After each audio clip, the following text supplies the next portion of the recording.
No man is truly innocent. I mean, we all have transgressed in some way in our lives, and as I say, I've been impolite, and there are things I regret having done in my life, but nothing like the things I think that you're referring to.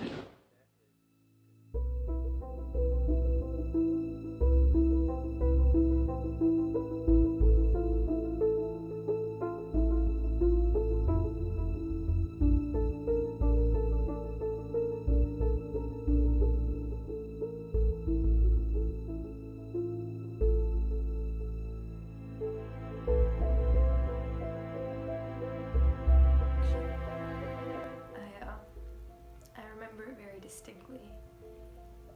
He was certainly different from the rest of us, but not so much that he wasn't a part of us. He had strange interests that I remember never being able to relate to.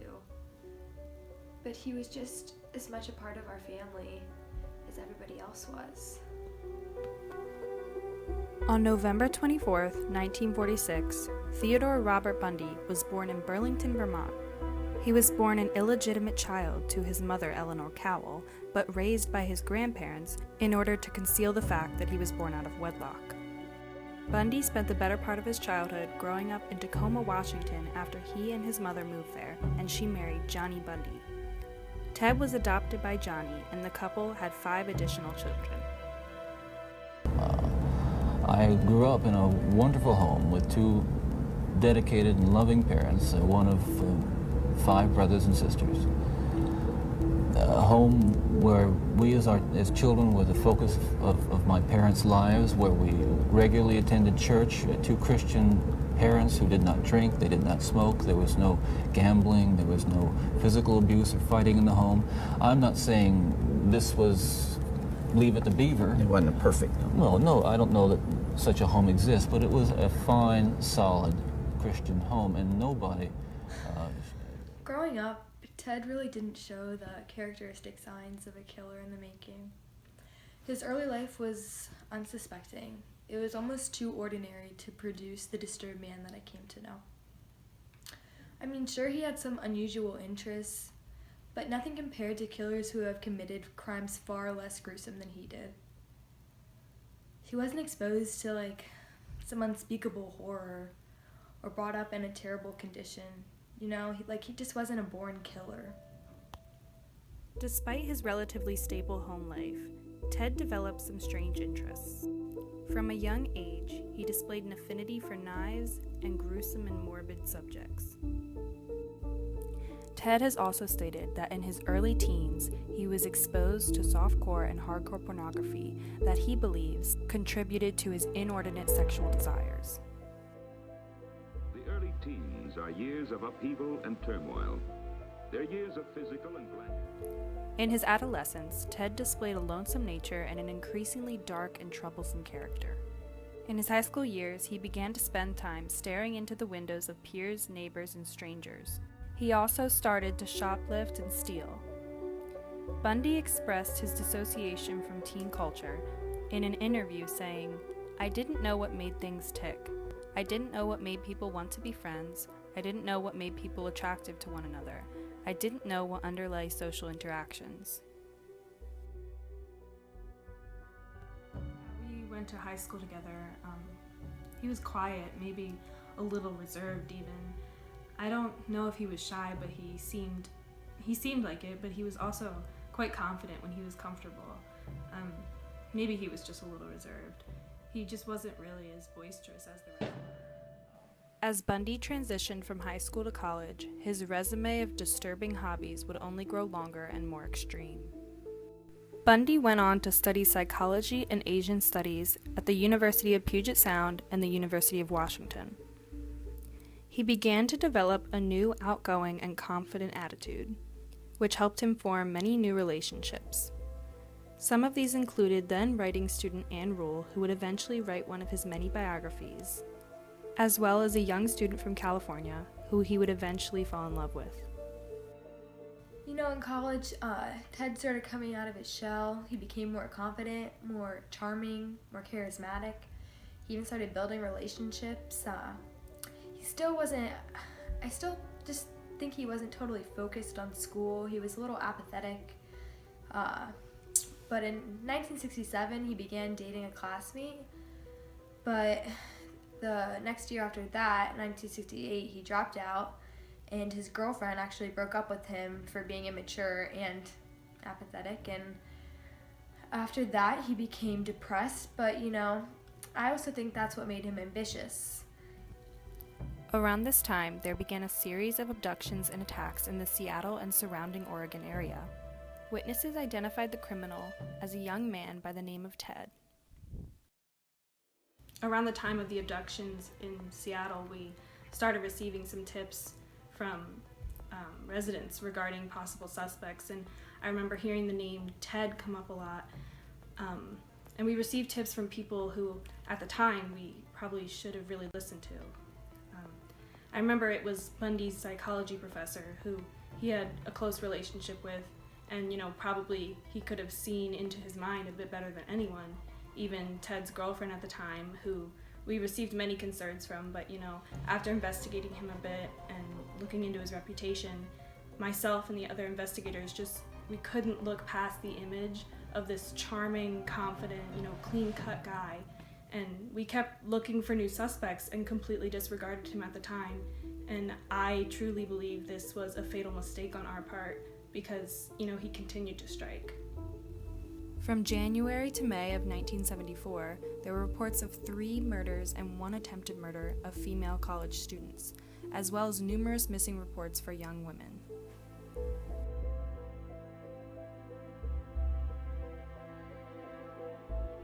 Bundy would soon relocate to Salt Lake City, Utah, where he enrolled in the University of Utah College of Law.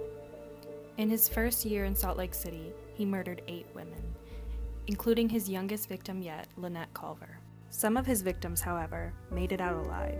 Carol DeRanch is one of the few. Bundy attempted to abduct her by posing as a police officer and handcuffing her in his car.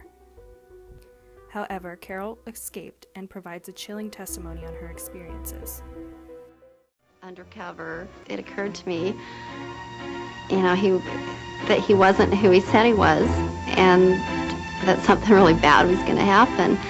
And he grabbed my wrist and put a handcuff on my left wrist. I knew he was going to kill me. Bundy was first acknowledged as a suspect after he was pulled over for speeding and officers found burglary and murder tools in his car. He was then arrested for the first time and put under heavy surveillance. It was now that detectives found him linked to far worse crimes. After we learned of his responsibility in the abductions, we soon found that he was linked to far worse crimes than what we were suspecting. He was then sentenced to 15 years for the abduction of Carol DeRanch. During his incarceration, investigators charged Bundy with the murder of Karen Campbell, whom he abducted on a ski trip. Bundy was extradited to Aspen, Colorado. While in a court hearing, he was allowed to visit the courthouse's library, where he managed to escape through a window. However, during his escape route 8 days later, he was pulled over for having dim headlights. Subsequently, he was arrested again. Bundy was incarcerated for the second time in solitary confinement. Somehow, the killer managed to drop 30 pounds and escape through a makeshift crawl space. Jail staff neglected to notice he was missing for 15 hours, giving Bundy quite the head start in his escape. While he was incarcerated, we were linking him to a number of other crimes, including the murder of Karen Campbell.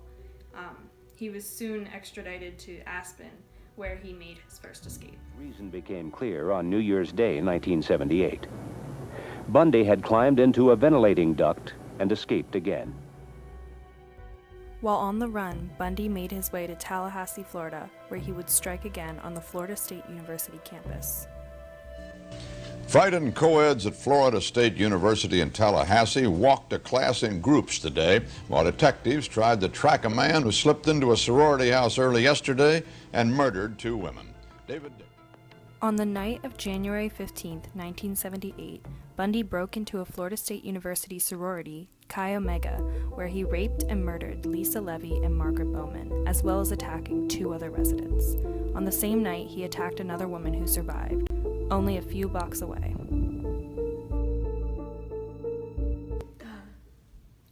after all these years, I still remember it like it was yesterday. We had heard about this Ted guy on the news and everything, but we never thought that someone so evil could affect our lives. Lisa and Margaret were some of my best friends. Sorry. They didn't deserve what happened to them. I mean, nobody deserved what happened to them. I would play that night every day. You know, it could have been me. I could have stopped it somehow, but I couldn't. And it's just horrible.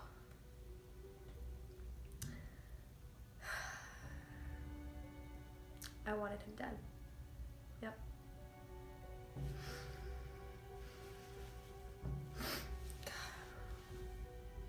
1 month after the sorority murders, Bundy's reign of terror came to a close with his last known murder. Her name was Kimberly Leach, and she was abducted, raped, and murdered at only 12 years old. Bundy was soon arrested for driving a stolen car and sentenced to death for the murders of Leach, Levy, and Bowman. Over the course of the 1980s, Ted was in and out of courts fighting off his sentences for Levy and Bowman. He found time to marry an old co-worker, Carol Ann Boone, as well as father a child, Tina Bundy. Bundy married a former co-worker, Carol Ann Boone. The couple had a daughter, Tina, who was born in October of 1982, before their divorce. However, very little is known about the outcome of Carol and Tina.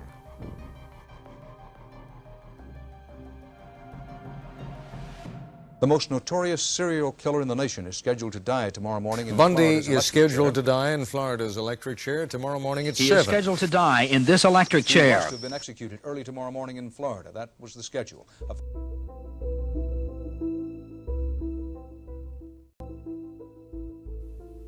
After Bundy received his death sentence by the electric chair, he began confessing more information regarding his murders to the police, and he had claimed to kill over 100 victims.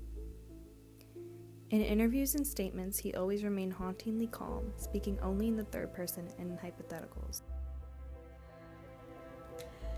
He just left behind so many scars, memories, nightmares that just can't be erased. There is only evidence for at least 30 of his murders.